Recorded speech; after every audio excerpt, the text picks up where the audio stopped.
What's going on, friends? Welcome back to another New World video. At time of recording, we are 68 days away from Season 8. We're about halfway through Season 7. And at this point in time, we have a pretty good idea of what builds and weapons, what is currently working well in New World Aeternum, which weapons are quite strong, and it's unlikely that Amazon is going to really be doing too much to change the balance until Season 8. So this is going to serve as a mid-season catch-up or an update video on what builds I think are particularly strong, my favorite builds to run in PVE and PvP. So yeah, my top 5 for both different sorts of categories within New World Aeternum. Now, as a companion to go along with this video, I am also going to be using the Discord. You'll be able to find a link to this Discord in the description down below. All the builds that we feature in this video and more, including builds that use Firestaff, for example, builds that use bow. Not a whole lot of those right now, but we are going to be adding more builds that I use in PvP. You can filter and take a look at them through here. And of course, for the YouTube video, you guys will be able to scrub along. If there's any particular builds that you're interested in, we're going to start off with the 5 PvE builds, and then we're going to move on to 5 PvP builds. So yeah, take a look in the description, scrub along in the video for the particular build that you're interested in. But with that being said, let's kick things off with my top 5 favorite or best PvE builds in New World Aeternum for Season 7. So for PvE builds, let's kick things off with one of the highest damaging builds in the game, and that is the Bleed Rapier. This is a build that you can use very effectively to do damage in the Hive of Gorgons, in Mutated Expeditions, and the Sandworm Raid as well. However, be aware that in most cases, you typically only have one Bleed Rapier for your whole group. The reason behind that is the concept of Bleed Rapier is effectively stacking up bleeds, so you can do one bleed from Tondo, then you can get another bleed from Flurry. If you fully upgrade it, you can get another bleed from Tondo again, and then usually strip those bleeds away. However, if you have additional rapiers in your group that aren't playing the bleed version, it's still very common that you'll see bleed rapiers playing Flurry. They can also stack up those bleeds for you. So sometimes you can just do like a Tondo, a Flurry, and then you can go straight in for the pop.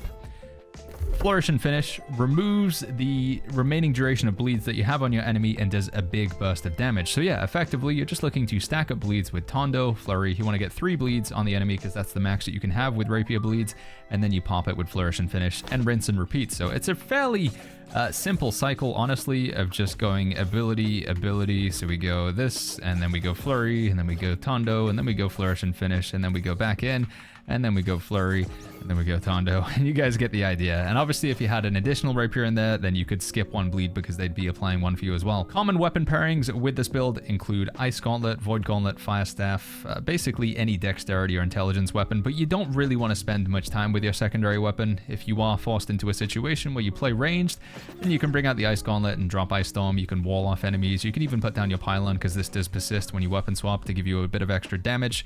I'm going to run through what I'm using for my gear. Of course, we will have a written version of this build with all the gear as well. You can find it under Bleed. So let me go to Rapier. Here it is. Here's the ideal gear that I would recommend running here, and then there's going to be what I am running personally as well. So for my version, we're playing with Finisher.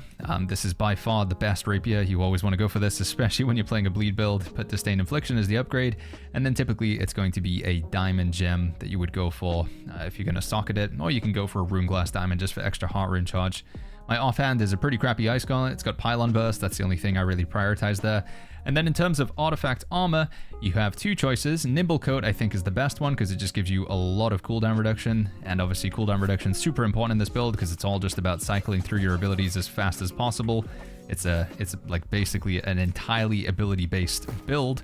So Nimble Coat is great there, but if you don't have this one because it comes from the PvP rewards track, then you can run to look the Attune Leather Pants just to give you a lot of extra stats as well. Other gear, I prioritize getting Refreshing, Leeching Flurry, and that's kind of it. You want to have that enchanted ward. This is going to be the case with all PvE builds and most PvP builds as well. But yeah, get that 4-stack Refreshing. Ideally, don't have 5 like I do. And I'm also playing with Elemental Band, but I do think this is optional. There's some discrepancy whether you want to go for Hearty Leeching Keen. Some people choose to go Hearty Leeching Thrust damage. That kind of comes down to how much Empower you have on your team. If you don't have a lot of Empower, you know, if you're not playing with a Void Gauntlet, if you're not playing with a Sword and Shield player, then you might want to consider going for Thrust damage instead. I think that would be the default, and I believe that's what I do recommend in the build over here. We'll take a look at the weapon mastery real quick. You guys already saw it, but yeah, it's a lot of stuff from the blood tree, funny enough, for the bleed rapier, and then everything that gives us cooldown reduction is also really nice as well. And then if we go to the ice gauntlet, this is what I'm currently playing with. Again, the stuff that's on the ice gauntlet isn't hugely important. You're just kind of using this as a secondary to pad damage where available. And finally, if we go to the attributes, I play with 350 intelligence in this build because, again, it's all about abilities. This is an ability-based rapier, so we get that cooldown reduction, even though this doesn't benefit our damage. That cooldown reduction is very nice because, again, more abilities. And then we just want to pump as much dexterity as we can. If you're feeling very confident, you can drop your constitution all the way down to 5 and just go full dex. I play 50 con because I'm bad and I can't press dodge at the right time. You might even want to go to 100 constitution, but your damage is going to hurt quite a bit because of that.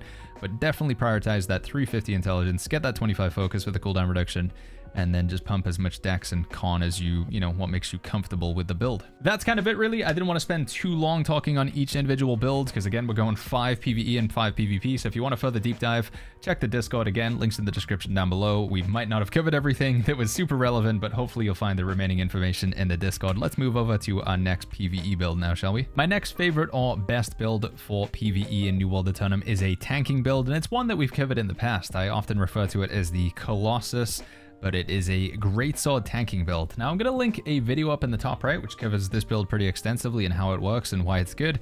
And as a result, because that video exists, I'm not going to talk about it too much here, but the concept is that we have greatsword, and one of the things you can really abuse with greatsword is this right side skill tree. It says, after completing any ability in the Defiance tree, so this one, or this one, you get Defiance Stance for 10 seconds. You take 15% less damage, you do 15% less damage, and you also block incoming attacks while you're charging heavy attacks. So if I just go into blue mode, we'll get this little shield in front of me, and you can see that blue glowy aura there. So as I'm attacking, I'm also blocking at the same time, which is crazy, crazy good.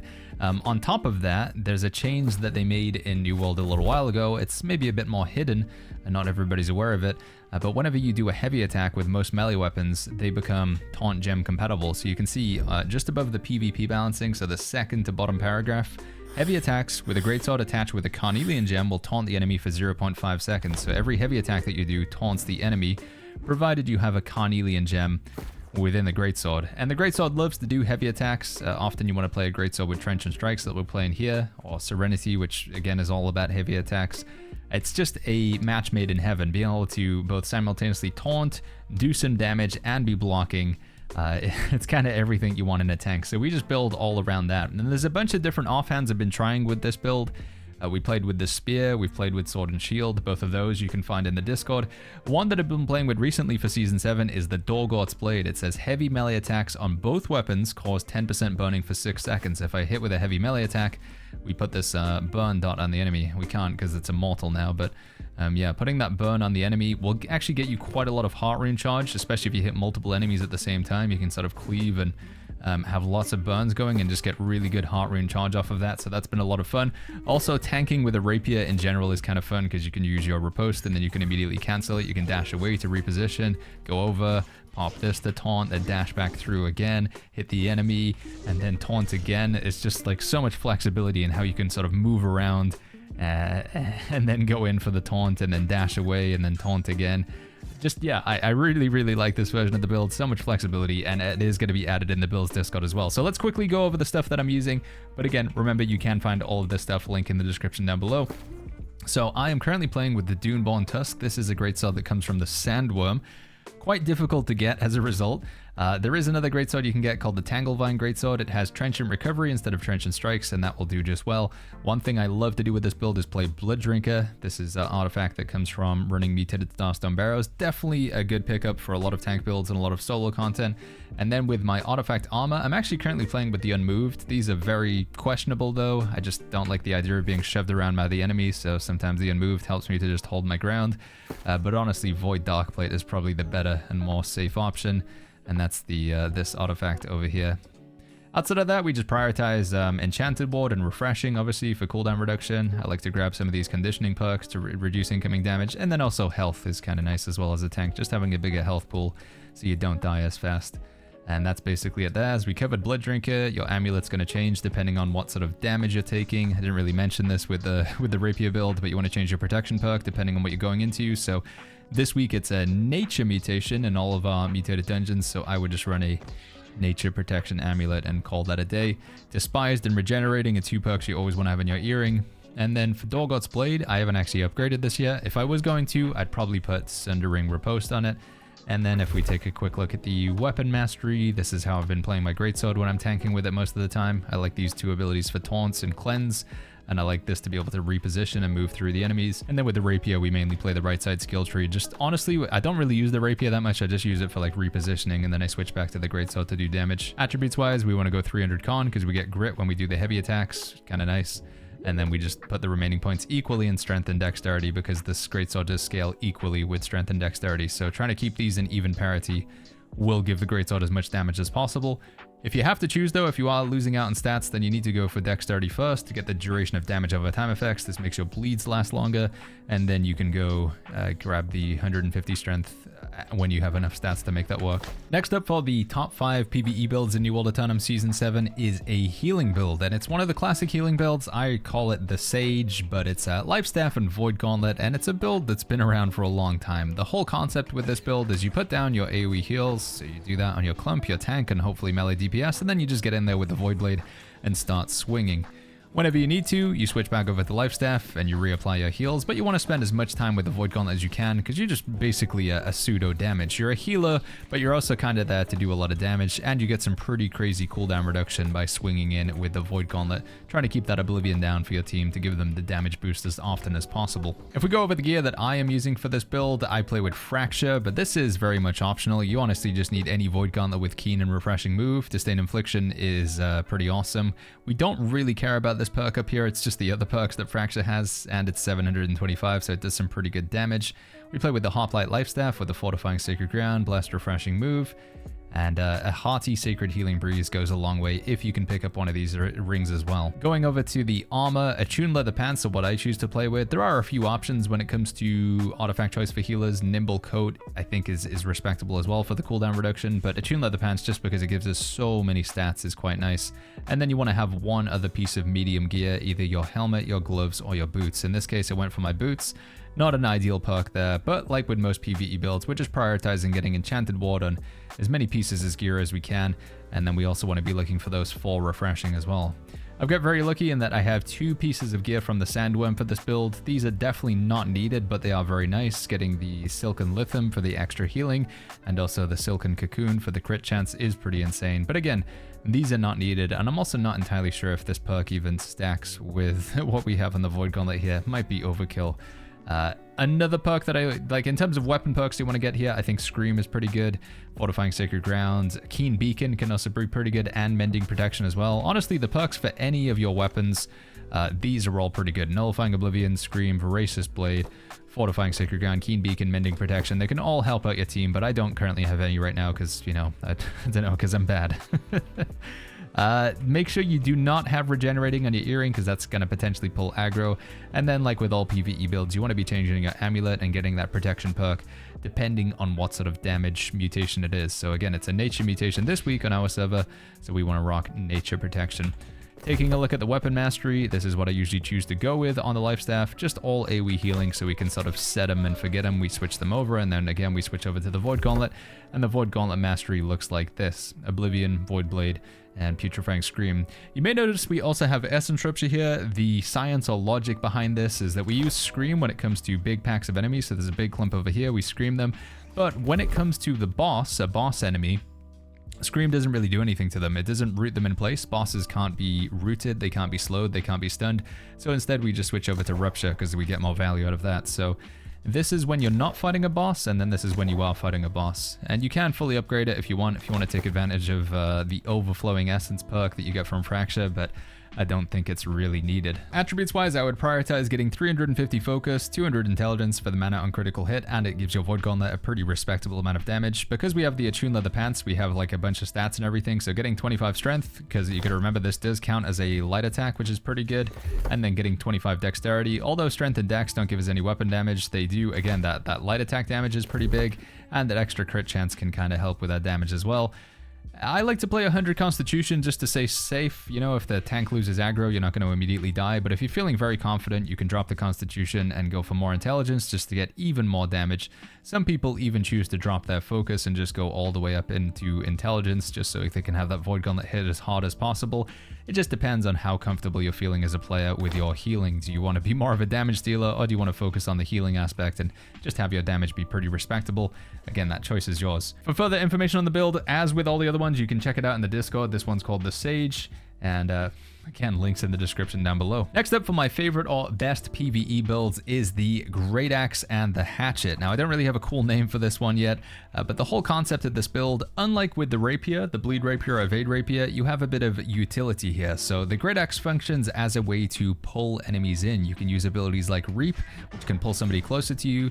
You can use Gravity Well to, again, lock enemies and pull them in. And you can also use Maelstrom, again, to pull all those enemies in. So you've got a lot of clumping ability. If you're playing with a team that's all melee weapons, or even like some fire staffs, they can all hit the enemies at the same time with their Fireball, Pillar of Fire, their greatsword attacks. It can be pretty effective having at least, you know, just one Great Axe player somewhere in your party. It can be kind of nice, but realistically, where the damage is actually coming from is the Hatchet. When you pop Berserk and you land the Rending Throw on the enemy, you can do some pretty crazy damage. We can also get a lot of cooldown reduction through Refreshing Move and also the Refreshing Torrent perk, which we'll get into in a second. But yeah, use the Great Axe to pull the enemies in, get them all clumped up, and then switch over to the Hatchet to actually do the damage. That's the core concept of this build. Taking a look at my gear, my weapon choices, and weapon mastery and stuff, we'll kick things off with a weapon. So prioritize getting a Hatchet with Keen Berserk and Refreshing Move. I think those are the two most important perks. This one comes from the Sandworm, which again is going to be out of reach for quite a few players. And ideally, I think you still want to go for a Rune Glass. Diamonds are always the best choice when it comes to weapons because you want to be at full health. You're standing in Sacred Ground, you'll be at full health, and you can just do 15% extra damage, which is kind of insane. When we look at the Great Axe, the most important perk and the only perk that really matters here is Maelstrom, Enfeebling Maelstrom. It now applies a weaken when it hits enemies, so you can even use this on like boss enemies, just use Maelstrom and then switch back. It won't pull them in or anything, but putting that weaken on the enemies can be kind of nice, just to reduce the damage that your tank and other players are going to take. In terms of artifacts, I don't actually think there's any particular artifact. You could go with Sin, or you could go with Freya's. I think both of those are fine hatchets, but they're not necessarily needed for this build. And there's no artifact Great Axe that is really needed either. Again, you want to prioritize getting that Enfeebling Maelstrom, and I don't think you can get that on Tempest Fury, and Abyss doesn't really fit in with the build either. For artifact armor, I would just go with the Attuned Leather Pants. Just getting all those extra stats can give you more damage. And then it's the same as it is in most other cases. You want to prioritize getting Enchanted Ward on every piece of gear and Refreshing. Additional perks outside of that look like Health or Slash Conditioning or Thrust Conditioning. And I would also recommend getting Refreshing Torrent on one of your pieces of gear as well, just for some more cooldown reduction when you're playing with the Hatchet, so you can have Berserk available as often as possible. Moving over to the jewelry, your amulet, again, is always going to be a protection amulet, depending on what sort of damage type you're going into. So if we're doing Hive of Gorgon's first boss, then we want to have a strike protection amulet. If we're doing Hive of Gorgon's second boss, we want to have slash protection. If we're doing a nature mutation, we want to have nature protection. You guys get the idea. Your ring, I just go for Hearty, Leeching, and Keen, or Hearty, Leeching, and slash damage. Interestingly enough, I could just play Elemental Band here. I wouldn't really get any value, but it's effectively the same perks. It's got Hearty, Leeching, and Keen, so it fulfills that criteria there and just gives me slightly more stats. And then earring, Refreshing Toast, Fortifying Toast. I think this is a pretty solid earring, just a Hoplite earring with the Fortifying Toast upgrade. Take a look at the stats real quick. This is what I'm rocking, 350 strength, so you can get that base damage increase to abilities and the final attack of a light melee attack chain, which is going to happen very often with the Hatchet, because again, you are just going to be spamming those left clicks in there, and you can get some decent damage with your abilities as well on the Great Axe, kind of helps. Dexterity is the next scaling stat for Hatchet, and again, Hatchet is where most of our damage is going to come from, so extra points go into Dexterity. I do go for 50 Intelligence in this build, which sounds kind of weird because again, Great Axe and Hatchet don't scale off of Intelligence, but getting that base damage increase to targets inflicted with a damage over time effect, so if they have a burn or a bleed or a poison, you just do 5% more damage to them, which is actually better than, you know, going from 200 to 250 dexterity. This actually gives us more damage. I don't bother with the cooldown reduction because, again, the abilities aren't so important in this build, and we're probably playing with too much con.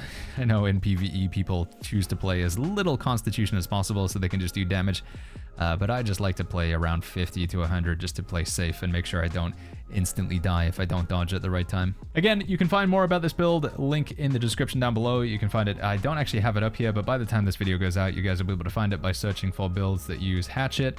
Let's move on to our final build for PvE, and then we can talk about some PvP builds. And for my final favorite builds for PvE, we have the Soloist. This is pretty similar to the Colossus build in that we're using Greatsword, and we're relying on that blue stance so we can be blocking and attacking at the same time. The only difference is here we're leaning a bit more onto survivability, so we're using perks like Leeching Crosscut, which gives us a lot of lifesteal when we use the Crosscut ability, and although I don't have it set up right now, you would ideally be using Leeching Cyclone on your armor as well. You take the Cyclone ability, it gives you stamina when you hit targets. You can get 50 stamina, you can get a pretty respectable heal. So you switch over to the Spear, you drop Skewer on them to get the weaken so they don't do as much damage. You can perforate the enemy, which again reduces the damage that they do to you because you can get the impactful strikes, and then you can heal up and get stamina with Cyclone, and then you can just switch over to the Greatsword and keep sustaining. It's a pretty crazy build if you've ever wanted to do like some sort of open world content, you want to go kill a boss but you don't have any friends to do it with.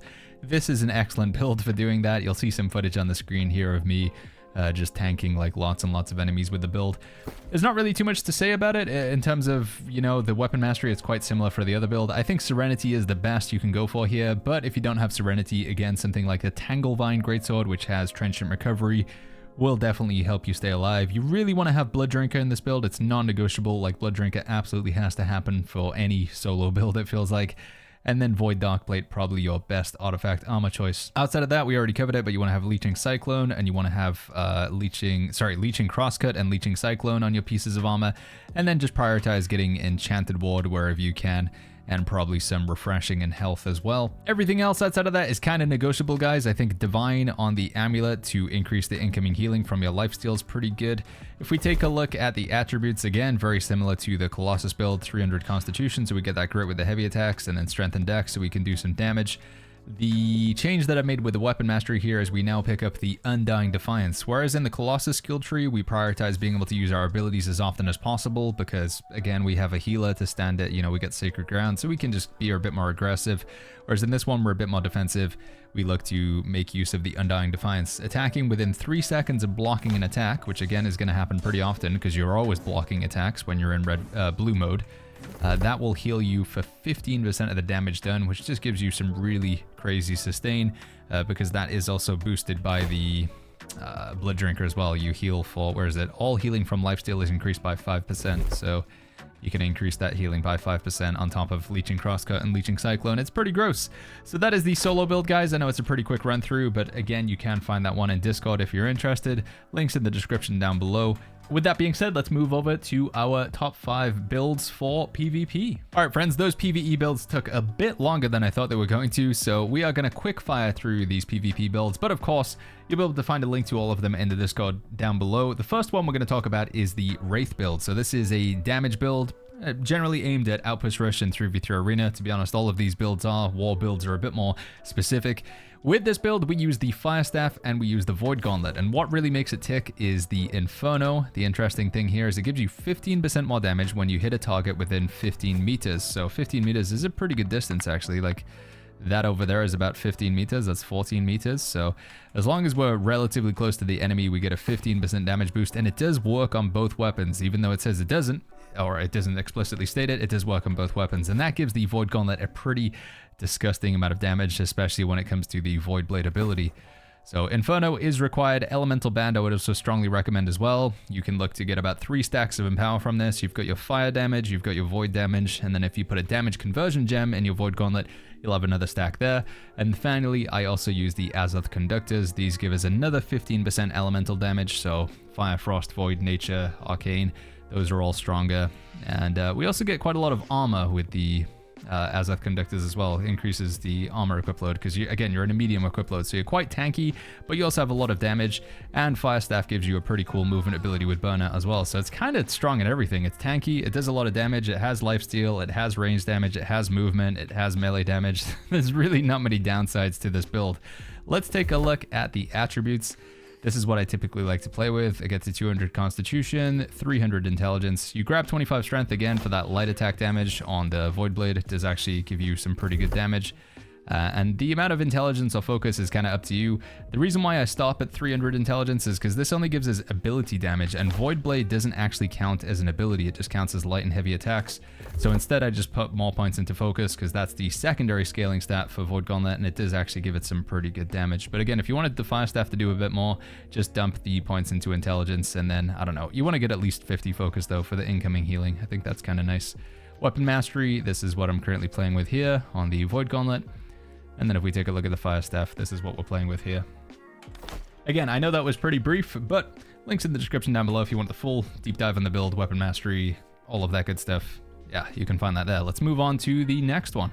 Next up is probably one of the dumbest builds for this video, but I do love it at the same time, and I do think there is actually quite a bit of fun and potential with this one. It is a healer build that is also kind of a damage build at the same time. We use Vengeance, the artifact lifestaff, which increases our damage every time we heal, and then we just play with a flail that ideally has powerful eruption and some other good damage perks as well. You do want to pair the flail with the Artisan's Round Shield, Keen Vicious, Enchanted Shield Aggression. I mean, these are some very aggressive perks, really bumps up the damage, and we need Featherweight so we can stay in a light equip load because healing in medium or heavy isn't really a thing, and also you get that damage bonus when you're in a light equip load as well. That's really the stuff that brings the build together. Elemental Band is also kind of nice. Again, we're trying to cheese this one a little bit where we have nature damage from the life staff, but then the flail does arcane damage with these abilities, and then we also have a damage conversion gem in here to make it do lightning damage. Now the version of the build that you're going to see on Discord is a lot more refined. You know, the perks are the ideal sort of situation. So you can see in this one we're using the Simon Gray's armor with arcane harnessing and stuff. We don't have full arcane harnessing in this build, but we're still able to do some pretty disgusting damage. As you can see with the footage that's playing over the top of the video right now, you can go in and kind of beat people up. You'll see somebody run up to you with like a hatchet and sword and shield and be like, oh, I'm gonna kill this guy, and then you turn around and you hit them with the trip, and then when they're on the ground you eruption, and then they try and roll away and you smite them, and you can actually really hurt them quite badly. And obviously be standing in your heals at the same time or healing a clump, which is going to give you that extra empower. It's a silly build, but it is actually pretty fun. Let's take a quick look at the attributes and the weapon mastery. So I don't know what's happened here, but I should be at 200 constitution. Actually, should I? No, I shouldn't. I'm lying to you guys. Although I think 200 con would be pretty good if we had some higher gear score pieces. We'd probably be able to make that happen. 150 con is the minimum, 350 focus, and then 100 strength, sorry, to get that physical damage. I think that's going to give you, yeah, again, some pretty respectable healing, but also some pretty good damage with the flail. If you really wanted to lean in, you could drop some focus or drop some con and go even more strength to give that flail some damage. Flail mastery that I like to play with for this build is Smite, again, because we need that arcane damage, Eruption, because that's really where the big damage comes from, and Trip I like to set up for a bit of CC as well. It is worth maybe not taking the final upgrade to Trip, so you can go straight into Eruption. You got to play around with that and see if you like it. And then if we go take a look at the life staff, again, I just prioritize all AoE heals because you can heal a big clump and get more stacks of the Vengeance and Power faster. But if you prefer to play with Divine Embrace or Splash of Light or something that's a bit more PvP friendly, you could look to do that. I do want to emphasize this is quite a bit of a meme build, but it can be good fun. Realistically, I think you need Vengeance to make it work, and the Ellie Band and Featherweight. But yeah, once again, if you guys are interested, go check out the Discord. This is what I call the Cleric build, Lifestaff and Flail. It's kind of like a healer and damage dealer rolled into one. Another PvP tank build that does quite a bit more damage than the previous one we just showcased is what I call the Titan. So this is a Sword and Shield Warhammer build, and it's very heavily inspired by content creator for New World called Atlas Fishmo. I'll link his videos up in the top right. I want to, you know, give credit where credit is due. It uses one of the weirder artifacts in the game, Trisna. Still not even entirely sure how you say this, and you get lifesteal versus knockdown foes. We're also using Justice, one of the new artifact earrings, and then we're just using Void Darkplate because it's very good. The concept with this build is trying to land combos effectively, so you can start off with a clear out to knock them down. When they're on the ground, you can stun them. When they're then stunned, you can knock them down again, and then when they're knocked down, you can stun them again, and if that hasn't killed them by then, you can stagger them, and then you can do a heavy and just finish them off the good old-fashioned way with some light attacks or heavy attacks. You can also weave in some Warhammer heavies in there. You can kind of do this sort of animation cancel thing where you go in, and then just as the Warhammer finishes, you weave in an ability. It is a lot of fun. There's huge outplay potential, but there's also quite a big skill ceiling to this build as well. In terms of the attributes, we just play 300-300. If you have leftover attributes, you can go for 350 con if you want to be more defensive, or you can go 350 strength if you want to do more damage. Obviously, Warhammer only scales off of strength, so that's the best thing to go for there. Sword and Shield skill tree is quite weird. We don't play any movement abilities. It's very unusual to play Leaping Strike. You can weave that in if you want. You can forego having a Shield Rush or a Shield Bash, or even Defender's Resolve if you want to have a little bit more movement. And then if we take a look at the Warhammer skill tree, it does use Wrecking Ball, and I think this ability is quite awful, but it is a knockdown, and it's sort of, you know, this is the way that I was introduced to the build, so I'm still playing it. But you might want to go Armor Breaker just because it's a bit more consistent and kind of has a lot more value than Wrecking Ball. Outside of that, there's not really too much else to be said, friends. You want to prioritize getting a shield with Sturdy Fortification and Fortifying Shield Rush. You switch over to Sword and Shield either if you want to sort of dog the enemy down and use the Shield Rush and the Shield Bash, or if you want to play defensive, you go into Defender's Resolve, and then you sort of slowly look to reposition, wait for your abilities or your potions to come off cooldown, and then go for the combo stun, knock them down. When they're on the ground, you can get a sort of charged heavy or a half charged heavy. That's one thing to learn that is very important with this build, is you can fully do a heavy attack like this, or you can sort of do a light heavy attack where you start the heavy but then you end it earlier by letting go of the attack trigger, either left mouse button or right trigger on the controller.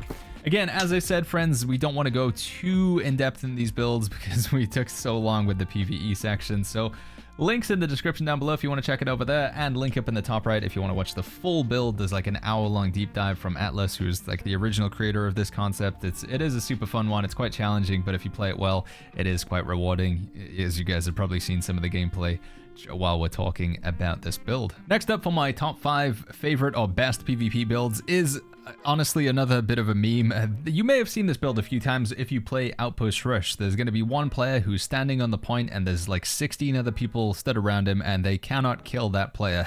They usually just look like they're wasting everybody's time, and they kind of are. The concept of this is you are tank in a very literal sense, where you are just holding the attention of the enemy and just trying to absorb as much damage as you can. It's very unlikely that you're going to be able to kill anybody in this build, but it's also very unlikely that anybody will be able to kill you, because you play with 500 Constitution, and then, I mean, you just splash a few points into Focus, Dex, Strength, whatever. Sword and Shield and Flail and Shield are going to be the weapons of choice. The reason why we do that is because we want to utilize the wall with both of our weapons, and this is, in my opinion, a non-negotiable artifact. You have to have the wall in this build because you take 25% less damage from Void and Fire and Lightning. It's pretty awesome. It's also got a ton of stamina with it. And then Ankh, I think, is also another nice one to pick up as well. So there's a few things that kind of make this build tick. And I do think that all of these artifacts, if you want to have the best version of the build, are required. So Odo with the Mending Vortex upgrade, Ankh with honestly any protection perk, and then also the wall, and I like to go Fortifying Shield Rush on the wall. Outside of that, we're playing full heavy armor. We want to prioritize getting those defensive perks. Frigid Dawn armor is pretty awesome in here because it has Enchanted Ward and Elemental Evasion, so it's going to cover most incoming types of damage. Getting that slash conditioning or thrust conditioning or strike conditioning, again, just reducing more types of damage. And I also like to get this accelerated resolve as well. I think this perk's pretty awesome because it increases your incoming healing when you are in defender's stance. And realistically, the thing that makes this build so disgusting is this ultimate over here, reducing incoming damage by 30%, and defender's resolve, which also reduces incoming damage by 30%, and it can be bumped up to 50% if you have a tower shield. So base damage reduction is increased by 20, it's already 30 by default, so that's 50, and then there's another 30% damage reduction over there, and then you just stack all of the armor, and you're kind of unkillable. As long as you can remain in this mode for as long as possible, you are like an unkillable tank, basically. And the interesting thing is, Odo says, on block, you heal for 5% of your base health with a 3-second cooldown. That does work with both weapons, so if you're blocking with the sword, you still get the Odo heal as well. And the heal can trigger Healing Breeze, because on heal, you then heal for some weapon damage, which is then amplified by Ankh, so you have actually a pretty ridiculous amount of self-healing. Healing Heart and Regenerating, again, can be amplified. So yeah, you're looking to abuse basically self-healing while you're blocking. You want to pop Defender's Resolve. You want this to come off of cooldown as fast as possible, so you want to be looking for these old school perks like Refreshing Ward. Those are also pretty good there as well. But yeah, it's a crazy build. You've probably seen some footage during this video of how long you can stay alive with it. I'm not going to talk too much about it because, again, I think it is a bit of a meme build, but it is also highly effective if you can actually get players to focus you on the point. It's very strong. We'll have a full breakdown of this build. It's called the Guardian. That's what I call it. And again, links to the description down below. And finally, finishing my top 5 list for my best or favorite builds in PvP is Sword and Shield Spear, which I have named the Spartan. I like to play this one in a light equip load. Like most of the other builds, it's one that focuses on 3v3 arena or outpost rush, but you can play it in open world as well. And maybe you could play it in war, but it'd probably be better to play in a medium or heavy equip load. Again, it's a whole different meta over there. In terms of artifacts that I use for this build, we have Venom. This is pretty good because it gives heavy melee attacks with either weapon, 15% damage for 5 seconds. We play with Featherweight because this allows us to stay in a light equip load whilst still having a round shield. If we don't have Featherweight, we have to go full light armor, which makes you quite squishy. And then I play Endless Thirst, but honestly, this is pretty negotiable. One perk that you want to look for that really helps this build hit quite hard is Empowered Cleave on your ring. The Privateer's Heirloom is pretty easy to come by. And like I say, upgrading it with Empowered Cleave makes a pretty big difference. The only other weapon perk that I think you really need is Contagious Upheaval. This makes Upheaval hit even harder. It's a pretty disgusting ability. You want to get Empowered Leaping Strike on your sword, and I think ideally you want to go for Leeching Cyclone just for the sustain on the Venom Spear as well. You'll be able to see some footage of this build in action as we're talking here, you know, and you can see how it works in the combo, but you're effectively just looking to Leaping Strike in, maybe do a heavy attack, an upheaval, shield rush, try and sweep them, get that stab for the damage, get some heals with the Cyclone, just basically playing around with your abilities, and make sure you take advantage of the fact that you get a huge damage boost. So when you go for a heavy attack, you get a 30% damage increase, and it also puts that Venom, whatever it's called, Poison Tip. So yeah, it puts Poison Tip on them as well. And then Upheaval just does ludicrous amounts of damage. If you can meet the criteria where it does more damage if they're under a slow, root, or stun. So yeah, you can slow them with Shield Rush, you can slow them with Leaping Strike. I think you can even slow them with Cyclone, and then you go for Upheaval, and it hits so hard. It's unbelievable how much damage it does. Taking a look at my attributes, this is how I usually play the build. You can drop some Constitution in favor of more Strength if you're feeling more aggressive. We prioritize Dexterity because that gives the Spear good damage, and 300 Dex gives you CC removal when you weapon swap, which is pretty insane. In terms of weapon mastery, this is what I'm currently playing with when I play this build. I like Upheaval. I feel like all of these abilities are kind of non-negotiable.